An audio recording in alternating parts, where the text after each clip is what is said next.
শারীরিক প্রতিবন্ধকতাকে পায়ে পিষে বিসিএসএ প্রশাসন ক্যাডারে সুপারিশপ্রাপ্ত হয়েছেন উল্লাস পাল। অদম্য ইচ্ছাশক্তি থাকায় প্রতিবন্ধকতা থাকা সত্ত্বেও কখনো কোঠার সুবিধা নেননি তিনি। আসলে ছোটবেলা থেকেই আমার একটা পরিশ্রম এবং উদ্যমী মনোভাব ছিল।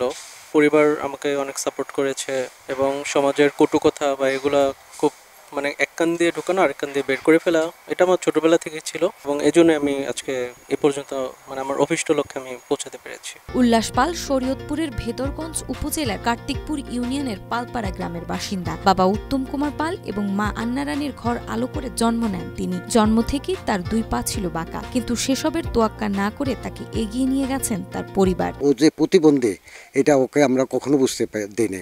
আমরা সার্বিকভাবে ওকে সমস্তভাবে সহযোগিতা করছি। আমি, আমার ভাইরা, আমার পরিবারের সকলে ভিতরে যেন কোনো দুঃখ না থাকে যে আমি প্রতিবন্ধী, এটা করতে পারতাছি না, ওইটা করতে পারতাছি না, এটা ওকে আমরা বুঝতে দিই না।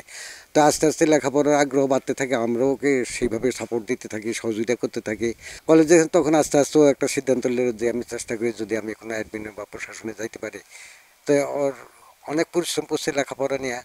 তো যাই হোক, ঈশ্বর ওকে সেই ওর কাঙ্ক্ষিত জায়গায় পৌঁছাইছে।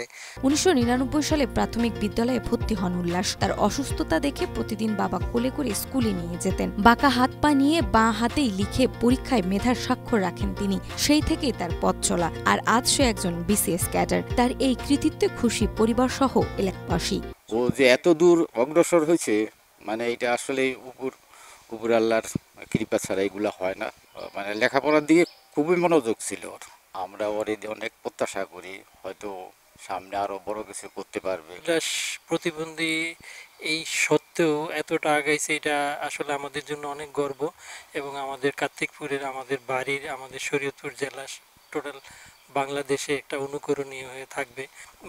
আমরা আশীর্বাদ করি আরো উত্তরোত্তর অনেক